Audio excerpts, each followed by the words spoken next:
Okay, so we're approaching the end of the semester.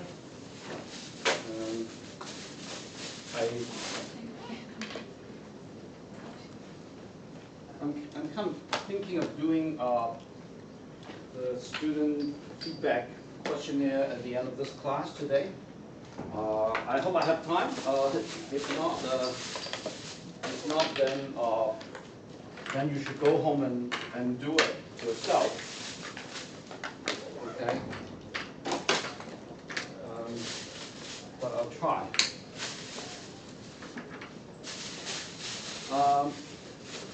Okay, so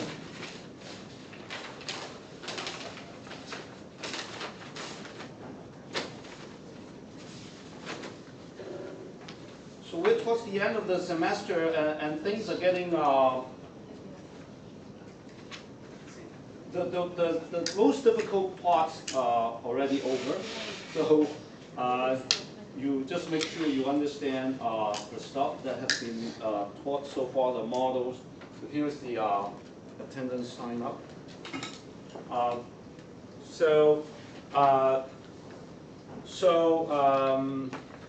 Today I'm going to finish up with this chapter. We already talked about fixed exchange rate, balance of payments crisis, so the rest of this chapter is basically to talk about the different international monetary system. And that actually dovetails very nicely into the next chapter, chapter 8, which is about the international monetary system. So in chapter 8, we talk about the international monetary system, but in particular we want to talk about the Bretton Woods system. And we have this last model, which is called the IIXX model, would help us to analyze the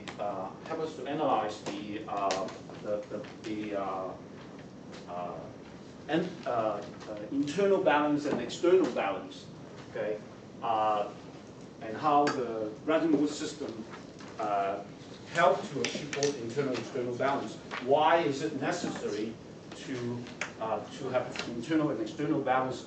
What the previous international monetary system had problem.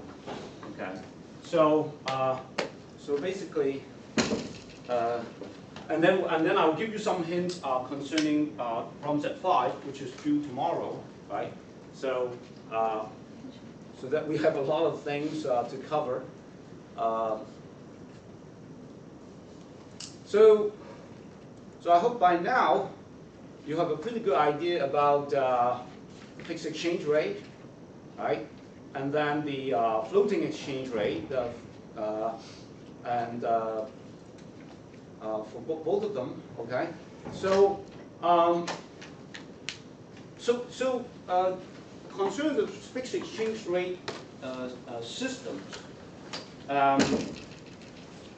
you know, in the past, historically, countries actually tend to have a fixed exchange rate system. The international monetary system was such that countries want to have a fixed exchange rate with each other. The reason is obvious, right? The reason is stability in exchange rate means that international trade would be easier, right? Price stability is good, right? Because you don't have to worry about price fluctuating, and there's lots of inefficiency associated with fluctuating prices. So historically, we have been adopting a fixed exchange rate system. It dates back, well, in the next chapter we're going to talk about the history of it. But let's just look at some of these fixed exchange rate systems as an example. They occur historically at different times. So there's a kind of a system called reserve currency standard, which is that one currency is recognized as the reserve currency, and then all the other currencies will be pegged to that currency at a fixed rate. This is called the reserve currency standard. Under this kind of standard, the reserve currency country has autonomy in monetary policy, but all other countries do not have that autonomy. It's an asymmetric system, actually. It's, in a sense, it's unfair, you may say. Why would the world accept this kind of system? Well, oftentimes it's history. Okay, it's history. So, for example, after the Second World War, with the Bretton Woods conference, the Bretton Woods system, which is very much like a reserve currency standard, except that it's not exactly like that. I would call it differently. The Bretton Woods system is actually called the gold exchange standard rather than reserve currency standard. In fact, what we're having right now in this world is more like a reserve currency standard for certain countries, certain part of the world. It's a kind of mixed system right now at this point. We have a floating. We theoretically have a floating exchange rate system. Any country can adopt, can choose their exchange rate regime. Okay, countries are free to adopt their exchange rate regime without violating any international agreement. Okay, the international agreement that sort of governs international monetary system is the International Monetary Fund. Okay, but the International Monetary Fund has changed its nature slightly. It was established in soon after the Second World War. It's established as a system where the U.S. dollar is pegged to gold at $35 per ounce of gold, and all other currencies are pegged to the U.S. dollar. And that was the original IMF, original International Monetary Fund, under the Bretton Woods system, and it's called the gold exchange standard. The original intention of the Bretton Woods system was to have the U.S. dollar as the U.S. as a country as the leader of this system, whereby it will be disciplined. The U.S. government will have to be disciplined so that it would make sure that the dollar's exchange rate with gold at $35 per ounce is sustainable. Okay, so in that sense, in order to make that $35 per ounce sustainable, the U.S. actually had to discipline its monetary policy. But as you can see, history tells us that the U.S. eventually failed to take that leadership and was not able to honor that exchange rate. And so the system collapsed. And so by about around 1973, the Bretton Woods system collapsed. The gold exchange standard collapsed, and the U.S. refused to honor that, what we call the gold window. And so the world entered into an age of floating exchange rate. So initially, people thought that the floating exchange rate system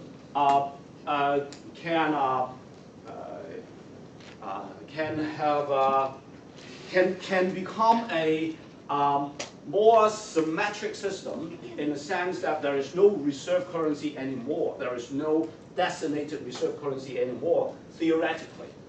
Okay, unlike the Bretton Woods system, the floating system theoretically there's no designated reserve currency, and countries will just allow the currency to float according to the market supply and demand. But it turns out that that's not the case. History actually matters. History matters because the U.S. dollar has already been entrenched the U.S. dollar is entrenched in the system, and it has all the first mover advantage. If you know what I mean, the U.S. has already gotten the first mover advantage in many aspects. The U.S. dollar was already widely used all over the world as a trade invoicing currency, trade settlement currency, reserve currency for central banks, and investment currency, funding currency, and so it basically just dominated. Already by 1973, the U.S. dollar was already sort of dominating the world and is entrenched. So because of this first mover advantage of U.S. dollar, countries cannot move away from pegging their exchange rate to the U.S. dollar, especially the smaller countries, developing countries. They still try to peg to the U.S. dollar for that reason, because the U.S. dollar is so much used that people still use the U.S. dollar as the benchmark, as the unit of account, as the medium of exchange, and so on and so forth. So, so the foreign exchange rate system, in fact, was really de facto a reserve currency standard. It's called people call it the dollar standard.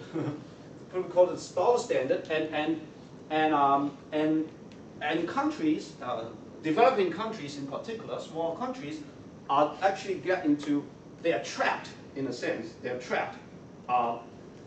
People call this the dollar trap. Okay, it's the dollar trap. You're trapped in the U.S. dollar with pegging to the U.S. dollar, and you have to move together with the U.S. dollar. When the U.S. dollar goes up, you also have to go up. When it goes down, you go down, just like China. China is exactly doing that. It doesn't want its exchange rate to fluctuate, to deviate too much from the U.S. dollar. So that's why you see that China is now trying to defend the currency, but in this case, trying to make the Chinese yuan no more than 7 RMB per dollar. It's a very interesting, if you observe it, they're at the brink of 6.9 something, and they just don't want it to touch 7, because once it touches, it's a psychological barrier. So you see that China is in a dollar trap. China is in a dollar trap. So you just because why do we call it a dollar trap? Because in order to sustain this, let's say at the try to make, in this particular case, in order to try to make the RMB no more than 7 RMB per dollar, they have to sort of they have to sell the U.S. dollar reserve. The central bank, the People's Bank of China, have to sell, because it will have to buy back the RMB. When it sell U.S. dollar, buy the RMB, and to prop up the value of the RMB. So that's what. So they have no choice. They simply just have to sell U.S. dollar and buy back the RMB, and they lose this foreign reserve. In the olden days, maybe 10 years ago, what China did was just the opposite. China wants to keep an exchange rate low. So just in order to maintain a low exchange value compared with the U.S. dollar, so to help its export, China actually accumulate a lot of U.S. dollar, sell the RMB, accumulate U.S. dollar, and as a result, accumulate a lot of U.S. dollar reserve. At some point, it was the total reserve of China. Well, not all of them in U.S. dollar, but probably people believe even now at least 50% of China's foreign reserve must be in U.S. dollar now. But it's a state secret. Nobody knows exactly how much foreign reserve the People's Bank of China has, or how much of them are denominated in what currency. It's not known, but it's estimated that at least 50% of this China's foreign reserve is U.S. dollar, and at its peak, China's foreign reserve was close to 4 trillion 4 trillion US dollar. That's a lot of foreign reserve, and a lot of, if 50% of that would be 2 trillion US dollars, so 2 trillion US dollars worth of foreign reserve was being kept by the People's Bank of China at that time, you know, about maybe 10 years ago or something. So just imagine $2 trillion, how much is that? That was approximately, you know, 15 to 20% of the GDP of China. So that amount of money was invested, was lent to the US, basically, lent to the US government, instead of using it to build roads and hospital and, you know, investing in China or whatever, to just, you know, lend to the US and get very low interest rate. So that's the dollar trap. That's the dollar trap, okay? Let's come back to here. Let's talk about all this fixed exchange rate. Give you some introduction. So the gold standard is obviously another fixed exchange rate system whereby all currencies are pegged to gold, and this is fully symmetric. No country has any privilege. The third system is called gold exchange standard, which is basically, you know, both gold and a group of currencies are used as reserve. And the one typical example of gold exchange standard is the Bretton Woods system. In the Bretton Woods system, where the US dollar is pegged to gold and other currencies are pegged to the US dollar, and as a result, the reserve of gold, the central banks, under this kind of gold exchange standard, central banks will keep gold as well as US dollar as reserve. Okay, so they have they keep both gold and the reserve currency as their foreign reserve. So that's what happened under the Bretton Woods system. And by the tax standard, I'm not going to elaborate too much on that. It's already outdated. Very few countries, you know, we don't use bimetallic standard anymore. So both are used. If both are used, then you know, one will dominate the other. You know, so ancient China, in Ming Dynasty, for example, do you know what was the standard? Silver. Silver. It was a silver standard. It was a silver standard. So at that time, during the Ming Dynasty, for example, the world was actually mostly under the silver standard. Silver standard. Europe was also under the silver standard at that time. Yeah. But then later on, Europe transitioned into a kind of system with both silver and use credit-based kind of reserve system as well.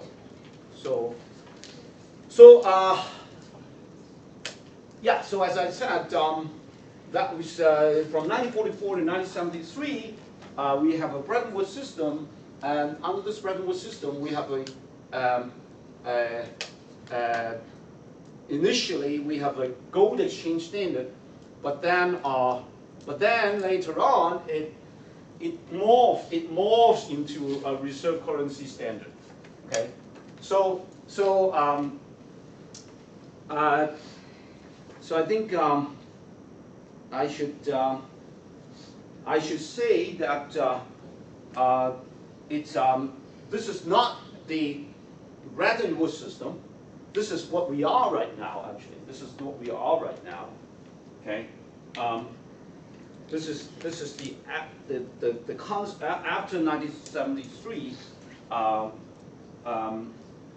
You know, we have this reserve currency system.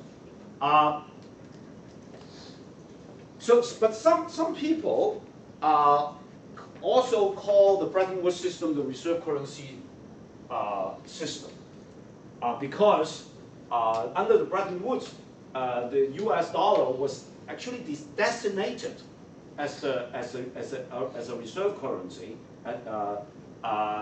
Is designated as a special role to play. Okay. but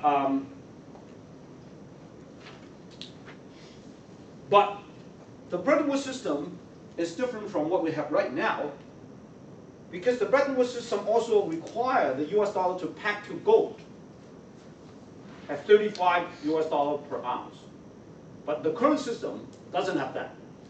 That's the key difference between, and also, okay, there's another difference, of course. Another difference is other countries are not obliged to peg to the US dollar anymore.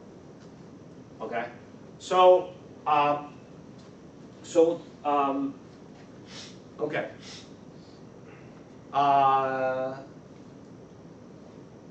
So that was a kind of reserve currency standard. Then I'm not going to elaborate too much on that. It's a fixed exchange rate system. So under that, strictly speaking, under the Bretton Woods system, the U.S. can increase its money supply, can change its money supply. It has the freedom to do it in some sense. But other countries, because they fix the exchange, if they fix the exchange rate to the U.S. dollar, they will have to. The interest rate have to be the same as U.S. interest rate, as you remember. So when U.S. increases money supply, other countries also have to increase their money supply. Okay, so in that sense, the U.S. can be exporting inflation to other countries. So because when the U.S. increases money supply, its price level will rise. But when the U.S. increases money supply, its interest rate will fall, right? When its interest rate falls, other countries, because they have to maintain their interest rate to be equal to the U.S. interest rate, they also have to increase their money supply to reduce the interest rate. But when they increase their money supply, their price level also rise. So the U.S. can be exporting inflation to other countries in that sense, right? So so that is the kind of system. The asymmetric system, if a reserve currency standard will have this asymmetry. Gold standard, on the other hand, is just all the currency, each currency is pegged to gold at a certain exchange rate. So it's very, the idea is very simple. It's very simple, and because gold is in scarce supply,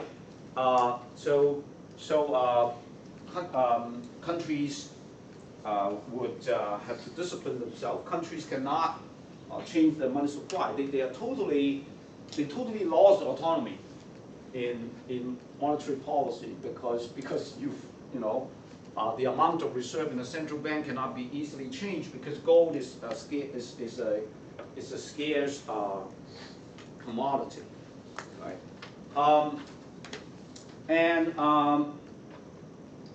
And it's symmetric. It is actually fair in a sense.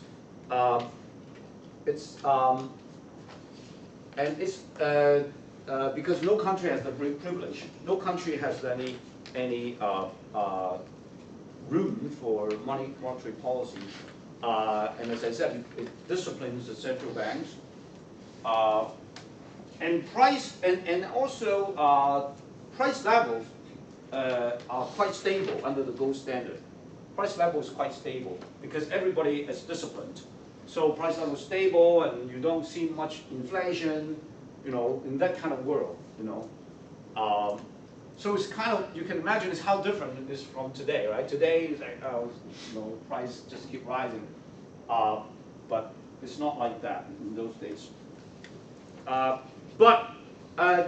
This fixed exchange rate system, frankly, is it's not sustainable anymore in modern days. So in today's world, some people actually advocate going back to gold standard, but it's actually not possible anymore because first of all, countries are very different nowadays. The internal politics is much more important.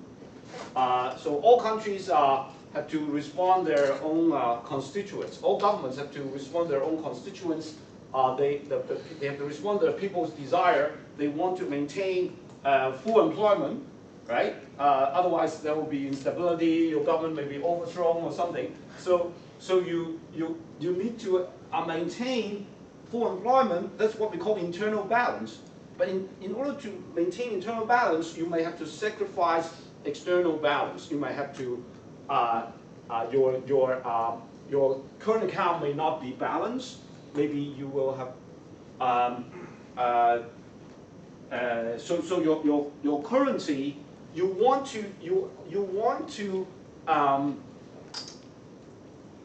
don't want to get into a fixed exchange rate now in this world, in today's world.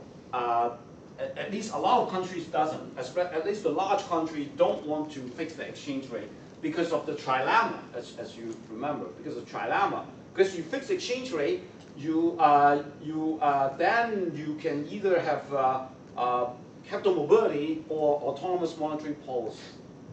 But if you want to have autonomous monetary policy and fixed exchange rate, then you need to have capital control. And some countries don't want to have capital control because that will hurt their credibility. They will hurt the country's economic development if you control capital too much. Just imagine if Hong Kong exercised capital control, Hong Kong is finished because it's such a small place. You really need to have capital mobility. China is slightly different. China is a huge country, so that's why they can afford to have some capital control. See, they can afford to have some trade-off. Okay, they can afford to have some trade-off of some capital control and maybe some flexibility in exchange rate, but not too flexible. Managed flow. That's why they call managed flow. And then you also, the autonomy and monetary policy is very important to China, so they usually would not compromise on that. So, they sort of country like China will be sort of taking some trade-off, some sort of midpoint.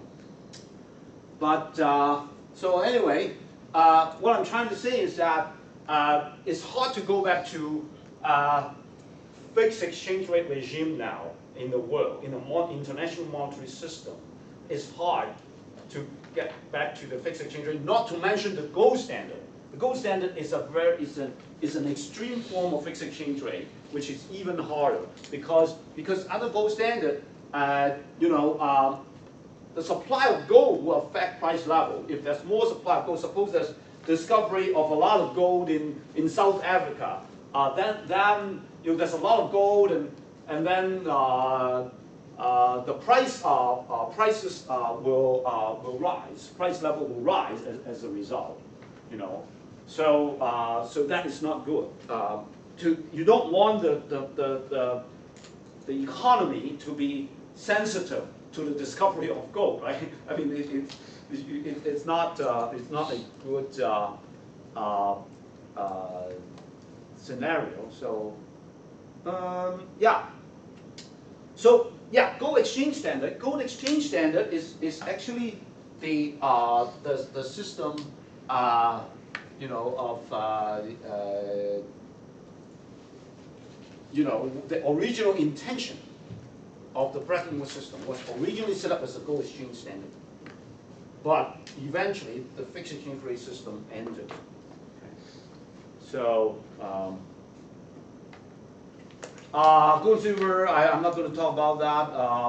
So international reserve, as I said,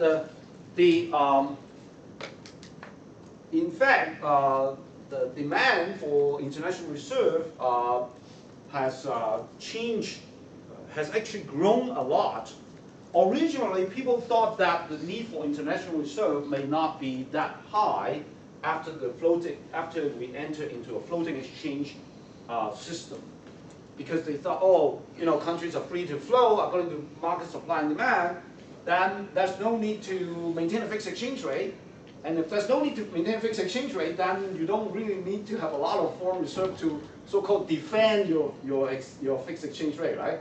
So because we say you need reserve because you want to defend your fixed exchange rate, but if in a floating exchange rate system, people think, oh, maybe we don't need, the countries don't need to keep a lot of reserve, but in fact it's just the opposite.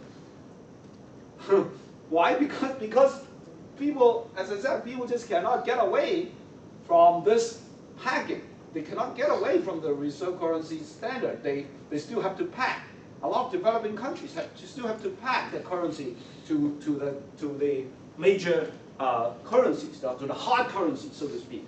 So China has to pack to the US dollar and keep a lot of reserve, right? Some countries may pack to a basket. In fact, China actually theoretically packed to not just the US dollar, but a basket of currency. It packed to a basket of that contains US dollar and euro and a little bit of yen and so on, but still mainly US dollar. So other countries like in Asia, most of the countries try to pack to the US dollar.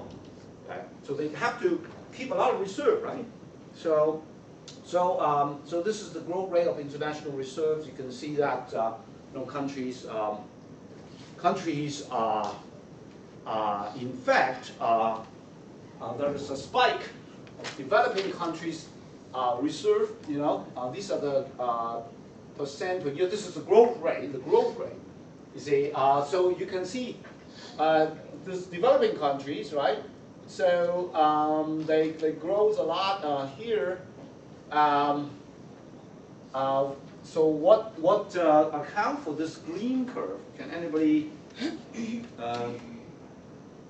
Can anybody tell me what accounts for this green spike?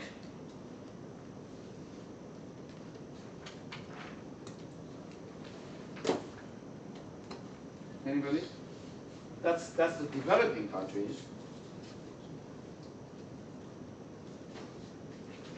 Can anybody tell me why? The global international reserve. So what are these developing countries? What are the developing countries that are responsible for this green spike? What year are we talking about here? We're talking about 2003 to 2007. So it's from here to here. That's a great, very fast growth rate in international reserve in some developing countries. So what are these countries? Just China? I would say is the Asian financial crisis actually caused this a lot. Remember, this is the Asian financial crisis happened here, and this is the period after that. So the Asian countries like Thailand, South Korea, Indonesia, Taiwan, Hong Kong. They all learned the lesson. They say, oh my God, we really need to stock up a lot of reserve, to prevent this Asian financial crisis happening again. The Asian financial crisis is basically a currency crisis, right? So they stock up a lot. So I think a lot of this is the Asian countries for that reason. So you can see that what are the countries with the largest foreign reserves? The number one country is China. The number two country is, probably Japan. Number three, I don't know. It can be Hong Kong. What? Hong Kong is not a country, but we treat it as a country in economics. So Hong Kong would be a lot. I think Taiwan, Singapore, all these places have lots of reserve, and they learned the lesson. Okay, so it's mostly in Asia. You can see that. Yeah. Okay, so And so sharp drop reflect the global financial crisis, and also there's also other Latin American countries. So what is the future of the US dollar as a reserve currency? After the euro emerged, you know the euro emerged in the year, I think it's around 1999, right? I think euro emerged in 1999 or 2000, I can't remember which one. But after euro emerged, there was some discussion whether the euro may contest the status of the US dollar as the major reserve currency. And it turns out that it didn't. So the euro share as a reserve currency increased to around 27% in 2009. Dollar's share fell to 61. But then it get sort of, the yen is very low disproportionately. So you can see that here is the thing, you know, the dollar is up there, still up there. That's what we call the first mover advantage, as I said. You know, you're entrenched there, so dominate, so it's around, you know, 60-something, 65% for the dollar, about 20% for the euro, and then others. So people are talking about, oh, what about the RMB? What about the yuan? The yuan, while it's getting larger and larger as a GDP's sort of size, right?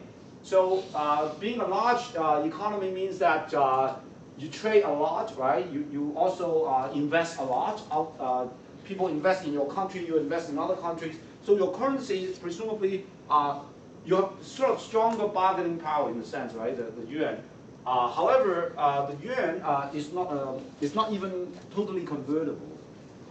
And also, it has capital control, still has capital control. So it has a immature financial system, China. Okay, so it doesn't really have a very well developed financial market. You know, doesn't have a very deep financial market. You know, where foreigners can participate in your financial market. You don't have a lot of financial products to choose from, because also you have the restriction of foreigners investing in your country, and so on and so forth. So that a lot of limitations that prevent the yuan from becoming an important reserve, international currency. In fact, I myself, I'm doing a lot of research on RMB, about how RMB, the international use of RMB. I've done a lot of research on that actually. The internationalization of RMB and what are the problems related to that, how China's trying to overcome it, how China uses Hong Kong as an offshore RMB center to try to internationalize the RMB. That is actually a very interesting topic in Hong Kong in particular. In Hong Kong, I mean, if there's any place in the world that cares most about RMB internationalization, it is Hong Kong. because Hong Kong can actually play a very important role. It actually, Hong Kong is, a lot of things are happening in Hong Kong in the RMB, offshore RMB market in Hong Kong. There is a current, now there's something called CNH, right? So do you know what is CNH and what is CNY? Okay, this is offshore RMB. Offshore RMB. And this is onshore RMB. So they even give it a different name. There are two different currencies, but they are actually the same. So it's one currency, two markets. Okay? The offshore RMB can only circulate outside of mainland China. H refers to Hong Kong. Although it's not just Hong Kong, in fact, the offshore RMB can circulate just outside of any place outside of mainland China. It's being circulated not just in Hong Kong, but also in London, in Singapore, in Europe, in US. It's circulating all over the world outside of mainland China. It's called CNH. So, but H actually comes from Hong Kong, comes from the Hong Kong. So Hong Kong is the largest offshore RMB center. Maybe about 80% of RMB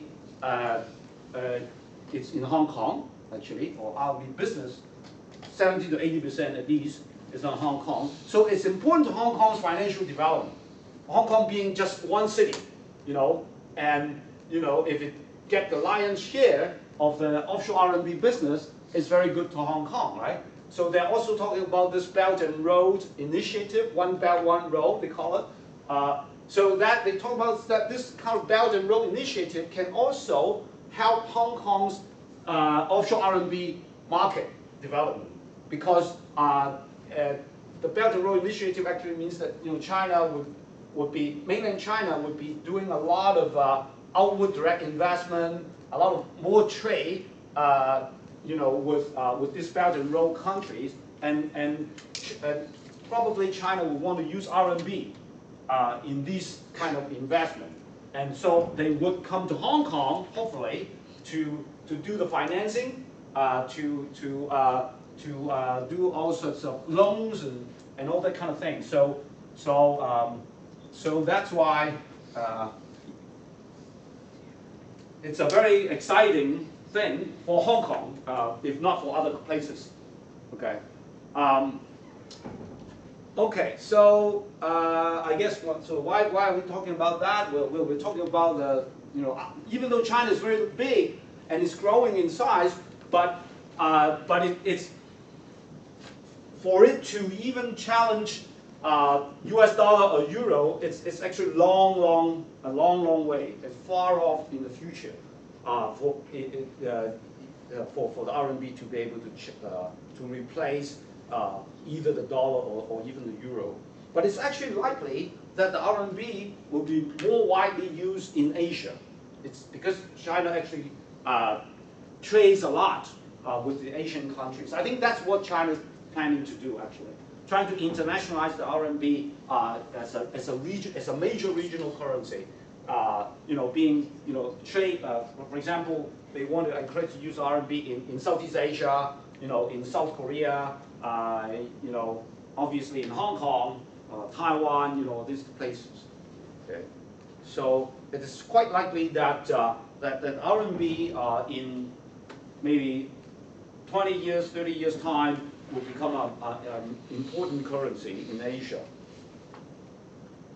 So basically that's the kind of overview. Is there any question? Okay.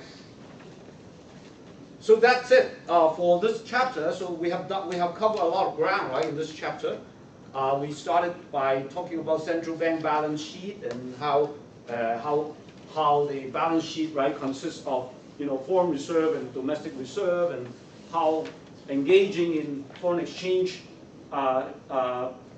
transaction of the central bank engaging in this transaction not only affects the exchange rate of the country, but also affects the money supply. Okay, and so it had effect on things. And then there's they attempt to sterilize it, but sometimes the sterilization is not very effective. And then so also talk about the ineffectiveness of monetary policy under a fixed exchange rate system. Okay, and then the temporary fiscal policy is more effective. Trilemma. Okay, we also covered this very important thing, trilemma. Make sure you understand that. And then we talk about the balance of payments crisis, capital flight, when people lose confidence in your fixed exchange rate. Okay, they think that your currency is overvalued, then you begin to attack it. And then we talk about this all sorts of fixed exchange rate system under the international monetary system. Okay, so that's what we have done. Okay, we don't need this name. Okay, so yeah. Yes, I wonder how the Chinese bank will manage the offshore RMB.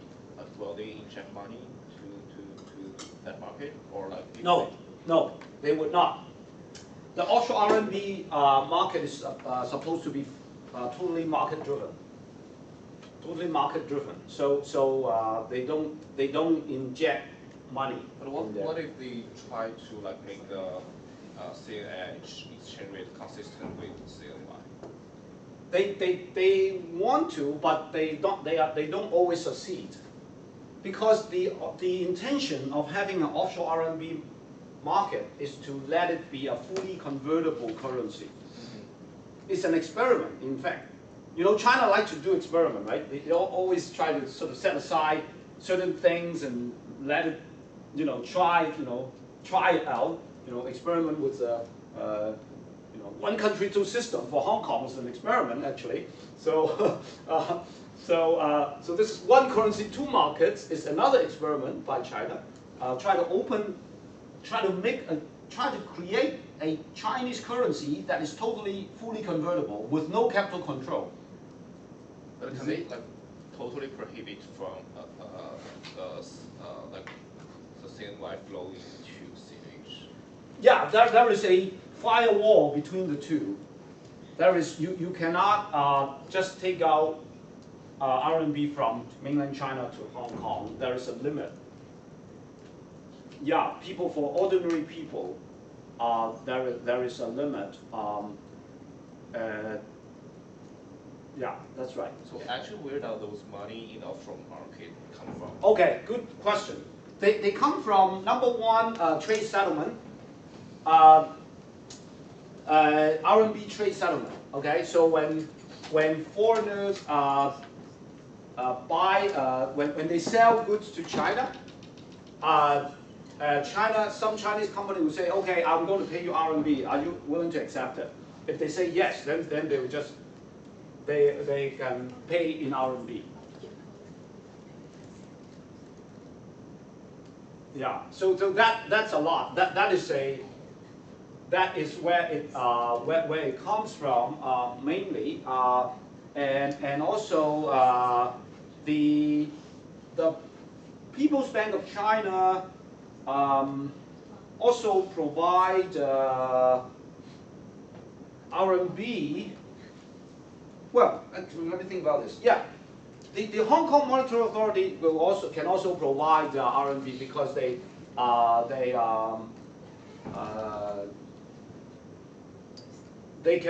Kong Monetary Authority can buy RMB in the foreign exchange market in Shanghai, and then they can keep it.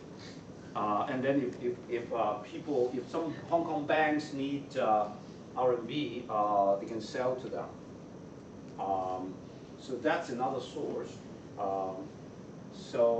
And then also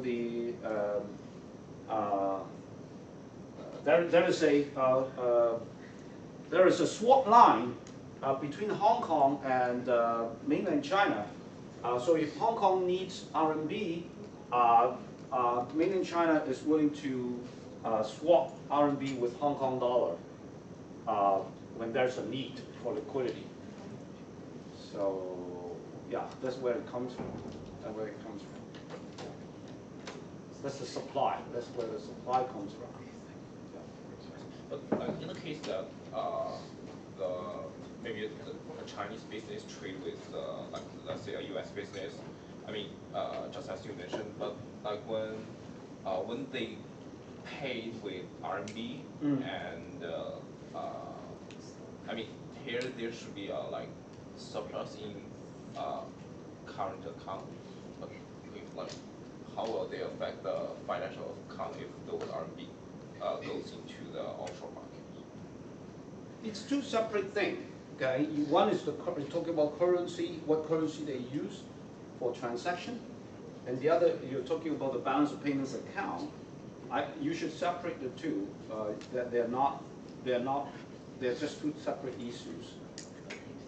The use of currency for trade settlement, for example, okay, or invoicing, right? So suppose RMB is used to settle trade. It's called a settlement currency. RMB is used as a settlement currency in international trade. For example, if a foreign country, let's say an Indonesian firm, sells some wood to China, to a Chinese firm. So the Chinese firm say, okay, I'm going to pay you, suppose I pay you by RMB, are you willing to accept it? if this an Indonesian company say, okay, I'll accept it, so then the RMB will go out of the country. So that is one source, one main source of where the offshore RMB come from. Trade settlement is a very important source. Yeah, yeah, and that's the settlement. I mean, you could as well just use U.S. dollar. I mean, historically, U.S. dollar has been used a lot, so they just settle in U.S. dollar historically. In fact, still a lot of trade. Most of the China trade are still settled in a currency other than RMB actually. So right now, only about 13% of China's trade is settled in RMB. Only 13%. The other 87% of China's trade, either export or import, are actually settled in a currency other than RMB. Yeah. Yeah. Okay. All right. Yeah, it's a very interesting topic, but we well, if we have more time, I can talk about it more. In fact, I have a whole set of slides about it. If we have time, we can talk about it later. Let's see. So I think I want to move on to talk about the international monetary system, which is a very natural continuation of what we talked about. Okay. But in particular, I want to talk about a model. I want to talk about a model so as to help you do the problem set, which is due tomorrow. Okay. So in particular, so we need to spend some time on this. You know, the goal is to talk about internal balance and external balance. So I can come back and give you more detail about this, but now we have a more urgent task, which is to talk about the model, right? So this chapter is a lot about history, and then we'll in particular focus on the Bretton Woods system. So the Bretton Woods system, we will, but before we talk about Bretton Woods system, we talk about what are the macroeconomic goals. What are macroeconomic goals? They are basically the macroeconomic goal of a country is basically internal balance and external balance, right? Internal balance means that, to simply put, is to maintain the output at a full employment level. That is, of course, quite desirable, right? You don't want to overheat the economy, and you also don't want to have excessive unemployment. That's called internal balance. There is also the external balance that is desirable. External balance basically means that your current account balance should not be too large. Either it's a surplus or deficit. It cannot be too large. It can be it can be a slight surplus or slight deficit, but you want to maintain it to be around balance, around zero. You want the current account to be around zero. That's called the external balance. When you persistently have a current account deficit, that means that your currency must be overvalued. If you persistently have a current account deficit, if you persistently have a current account surplus, that means your currency must be undervalued. So that is not too good. So as a result, you kind of want to have both. Okay, you want to have both.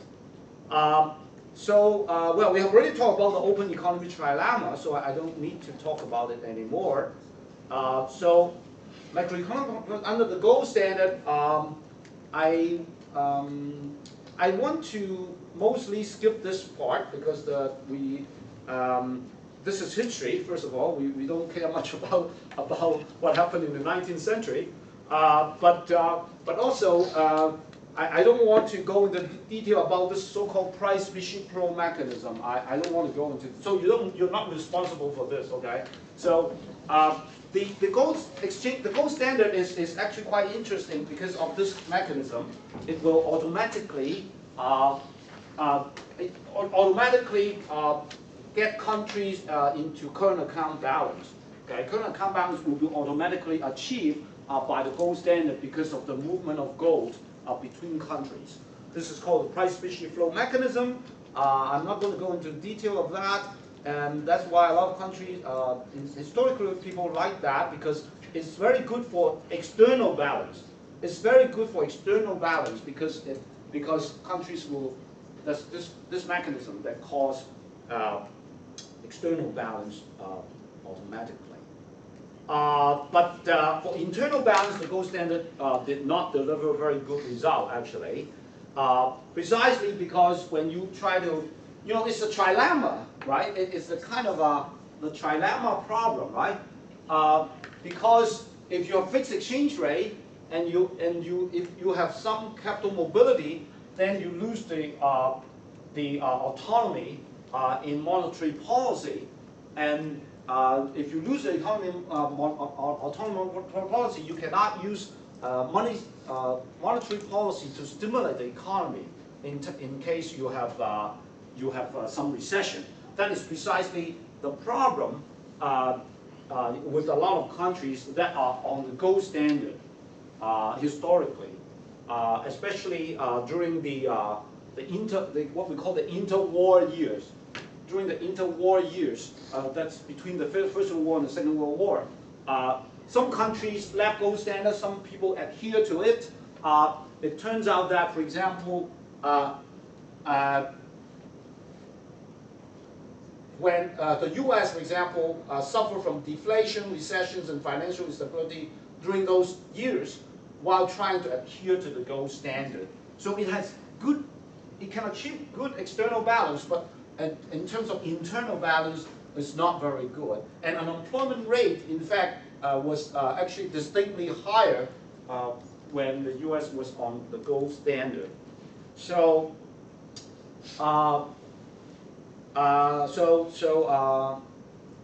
yeah, I'm not going to talk too much about this interwar years. It's history. The Bretton Woods already talked about the Bretton Woods system, right?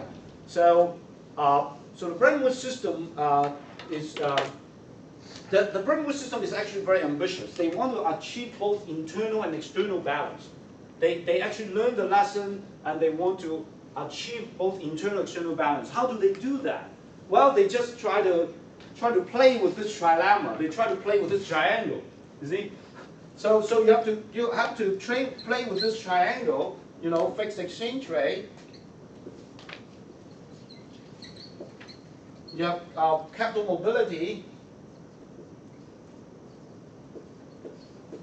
And then you will have the autonomy, right? Monetary autonomy.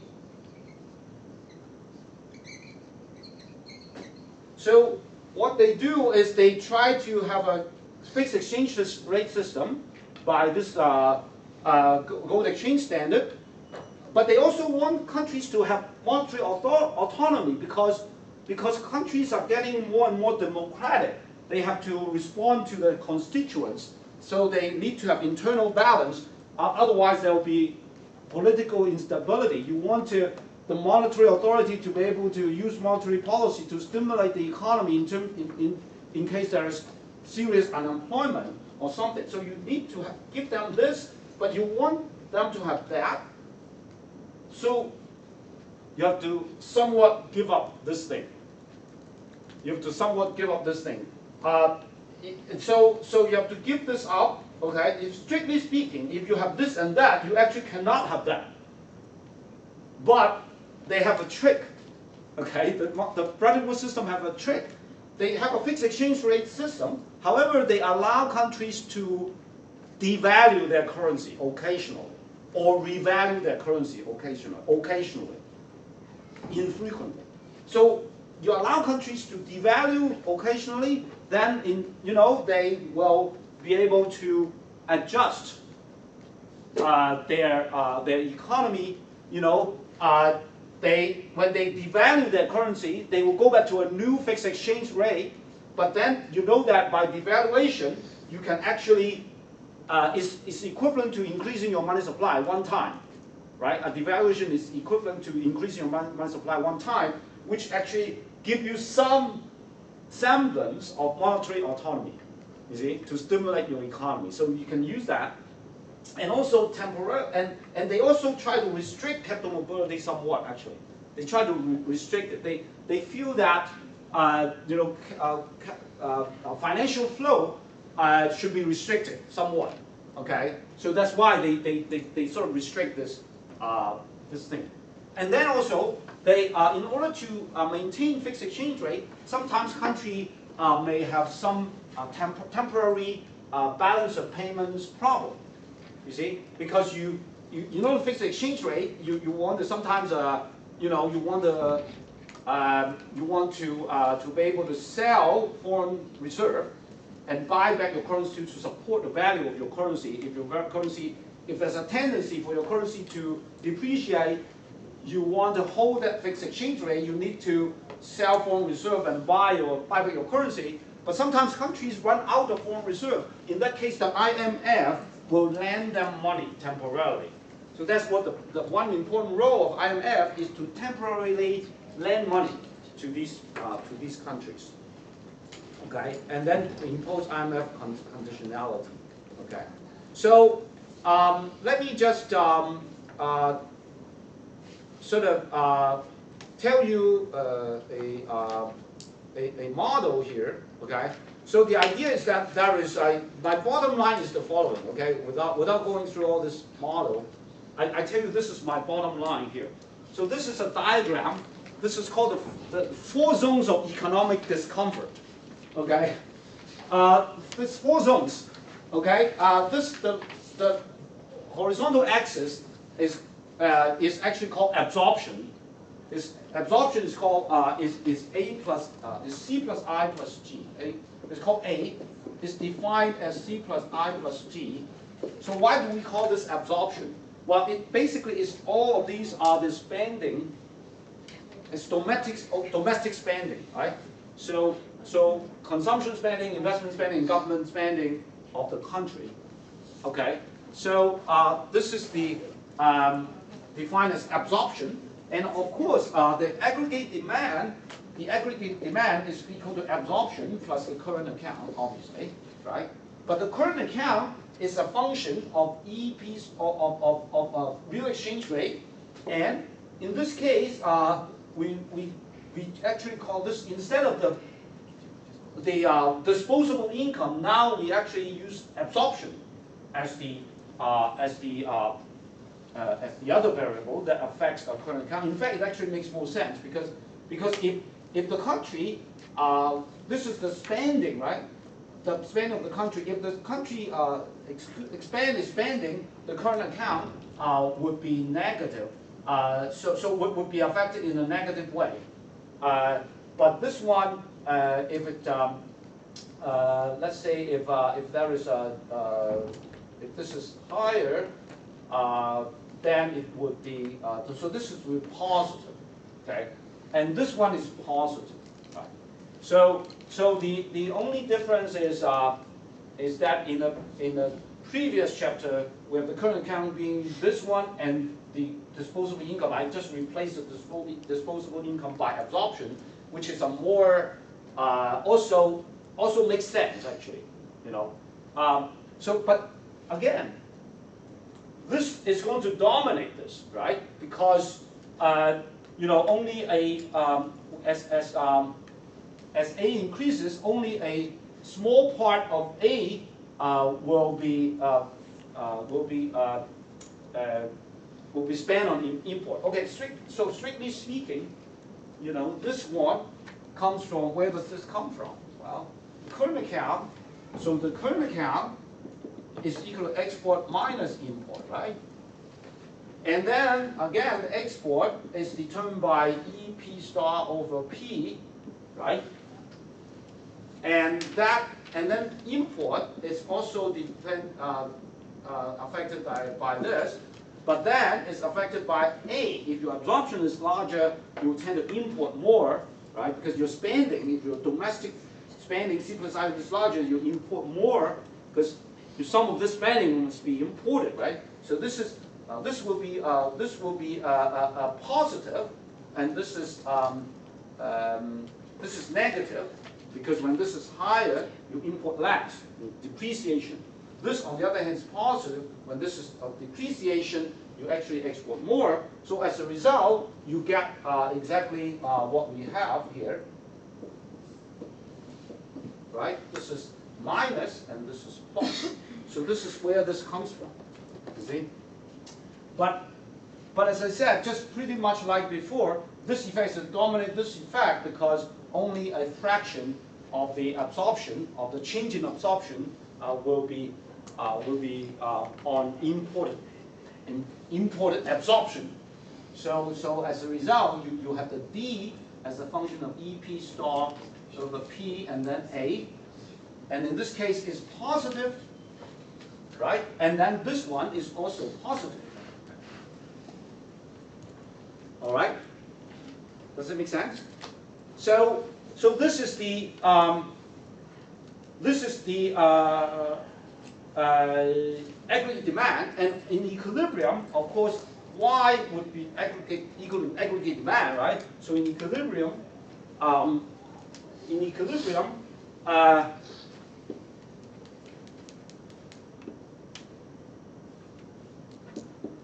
is equal to the aggregate demand, so therefore Y would be equal to, you know, this a function of EP star P A, and this is plus and this is minus, right? So now the thing is, what do we mean by the II? So internal balance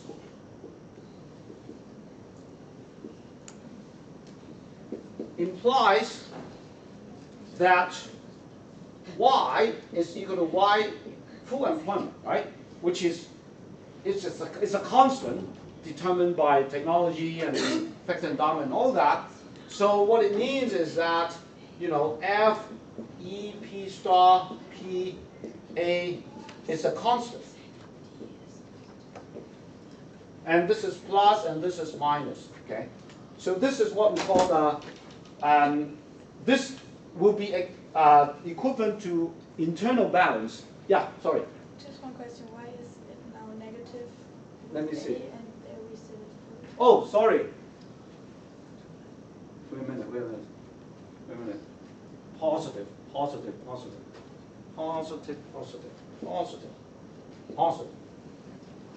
it okay now? Okay. Now this would mean, you know, this is internal balance. In other words, what does it mean? If E is large, that would mean that the output is large. If you have a depreciation, output will be large, but then you will be overheating the economy.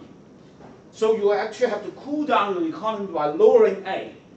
So when this is high, then this must be low. When this increases, this must fall. Otherwise, the economy will be overheated. Okay, so so this being constant, this will lead to internal balance, and this is what we call the II curve. Okay, the II curve is like this, downward sloping. Okay, it's equivalent to Y equal to YF. So YF is a constant, right? It's a constant determined by technology, factor endowment, and all that kind of thing. So again, you know, if suppose E is smaller, suppose there's there's a appreciation of the currency, then you need to stimulate A. Okay, because if E falls, that means that your currency appreciates. Your foreign currency appreciates means that your current account will fall. So then you need to use some policy to stimulate A. Well, now the question is, how do you stimulate A? Well, in fact, our simple policy in this case is to just use G. You can change the G to increase your A. So we just basically assume that what we talk about is when you try to increase A, you increase G, or you decrease T. Okay, either you decrease T or T means the tax, right? Either you increase government spending or you reduce tax. That will increase your A. basically, because it would for the for the same E, when you stimulate, when you increase your G or you reduce your T, your absorption will increase. This actually comes from our previous model already, right? So that's why you have a downward sloping curve. So this downward sloping curve basically says, just focus on this. This is called II, this is E, this is A. Okay, assuming that this A is affected by,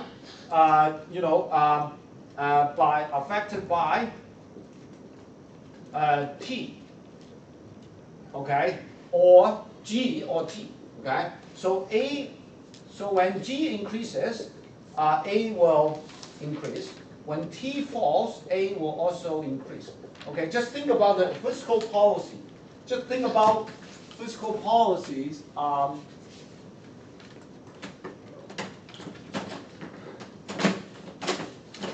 Okay. All right. So just imagine you can control A. The government can control A by fiscal policy. Okay. Remember that you under the Bretton Woods system, when you have a fixed exchange rate, monetary policy is ineffective. So that's why you, if you under the Bretton Woods system, you can only use the fiscal policy. Okay, so in other words, what do you want to say here? So if you're at any point on this line, you have internal balance. You have internal balance if you're at any point on this line. Okay? But if you are, let's say here, okay, but if you are here, then your economy is overheating. Because for the same absorption, your currency is too competitive. You depreciate your currency. So this is overheating. Overheated economy. So this is recession. Okay, this is sort of recession, in a sense. Or okay, when it's below, as a recession. Okay, so at the same, you may also think of it this way: for the same E, if you use government policy, you can stimulate the economy. If you use it too much, you can overheat the economy. If you reduce government spending, you actually reduce the aggregate demand. Because when A increases aggregate demand. So it's just like that. Okay. So all this you can use your AADD to analyze it. Actually, there's a correspondence between that. Okay. It's nothing more than if you have this, you can say you have this this AA, this DD, you have this E, and this is Y. Okay, so if you're at YF, right? So this will be if you're here, then you have internal balance, right? Because Y is YF, right? But then if you are at a point like this, what does it mean? Well, so suppose you're originally here, okay? So this is this is E, I don't know, E0. So this is E0, right? You're originally at a point here where you have internal balance, which is corresponding to that AADD diagram. But then when you let's say you increase your G, will lead you to here. Okay, your output it will lead to overheated economy because if you increase your G, you basically shift to here, and also your money supply, of course, also will have to, because it's fixed exchange rate, right? So your Y will go out like this. It's equivalent to moving from this point 1 to point 2. So this is equivalent to like moving from this point 1 to this point 2, like that. say you're overheating your economy, and the exchange rate remains the same, okay, you're overheated, right? Just like that. You can find a correspondence here. Let me pause for some time and see. Do you have any questions? No problem. Okay. So that is the internal balance. But what about external balance? Well, external balance is a different thing because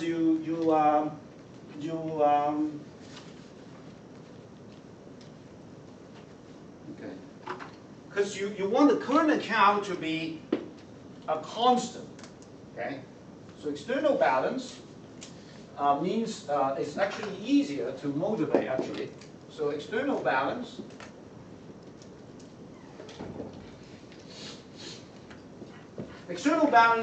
is nothing more than saying the current account is a constant. Okay? You want to maintain a constant. This constant really depends on the individual country. It can be 0, but it also can be some number which is either positive or negative, but not too large. So x as too small. Well, okay, a small constant. Okay, put it this way: a small constant. Okay, small, and so that's why CA is equal to x, right? So maintaining C is equal to x. How would be the relationship? What are the combination of E and A that correspond to external balance? Well, it turns out that what is current account? You just copy it from here, right? So in other words, your current account, EP star over P, and then A, and this is plus, and this is minus, and this has to be equal to a constant. Okay? So what are the combination of E and A that will keep your external balance? Well, if E increases, you have a real depreciation, then the current account will improve. If the current account improves, then you need to somehow make it lower it. You have to lower it. You have to increase your government spending or reduce your tax to increase A. Right? Because if you increase government spending, if you increase A, you increase your absorption, and will increase import. Okay, so it will lead you back to to the same current account balance as before. Okay. Conversely, you know, if you increase your government spending so that your absorption increases, then your current account will deteriorate when your A increases. You absorb, right? You spend a lot. You increase your import. In order to mitigate, to offset that effect, you actually need to devalue your currency. You need the E to rise. You need to devalue your currency. So that's why you have to the curve, therefore, will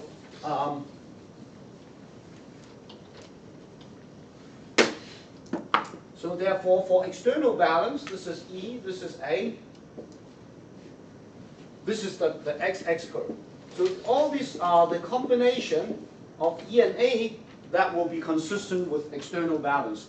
Now, when you are here, then you actually have a current account surplus because your currency is too, the currency value is too low, right? You sort of compare with this year. So you have a current account surplus here. And then here you have a current account deficit because your currency is too, currency value is too high. So you can see here, right? So to the right, on the left, you have the current account surplus. On the right, you have a current account deficit. So it's like that. again, you can have a correspondence here, right? So in the AADD diagram, you can. I don't think we can do the student feedback anymore. So we'll do it next time, okay? So here you start with. We start with. Okay. So we have a DDAA, and then you start with a current account equal to current account is equal to X, right? So what you do, you increase your what? Let's say you increase your G, right? You increase your G, you have the G increases as a result, A increases. Then your E will also have to increase. You will have to do what? You will have to, in fact, your E has to increase, right? So in other words, you need to increase your money supply so that you start with E0 and then you end up have a higher E, okay? Maybe E1 or whatever. So that will keep this is the XX curve. You remember this is the current account you still remember we have this X. Well, that XX curve is not the same as this XX curve. So this is the, do you still remember this? In the DDAA framework, you have an XX curve, but that XX curve is not the same as this XX curve. Unfortunately, I'm sorry, it's not, the book is not written by me. So as a result, if you increase your G, your E has to be higher, right? So that's why this will correspond to this kind of thing. You see? Is that clear?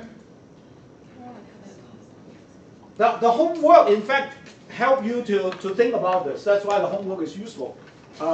So you go home and do your homework, you would understand it more. Okay. So don't miss your tutorial tomorrow because it's really important.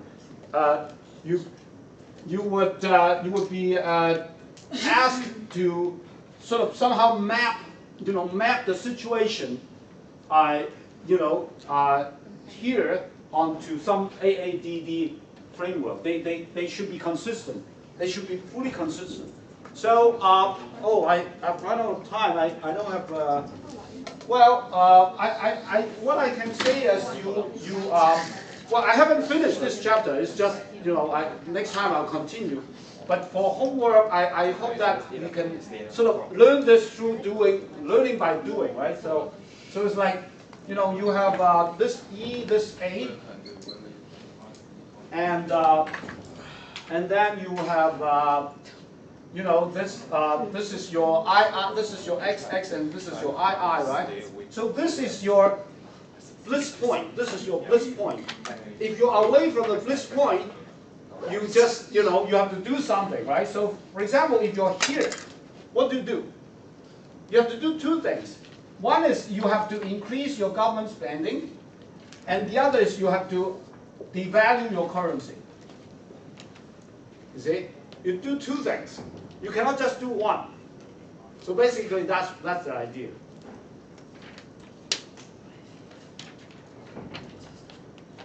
Yeah. The rest is just like that. You have to, read the textbook as well. But I will come back to visit this chapter on Thursday, so don't worry. Okay? I think I've run out of time. Any question?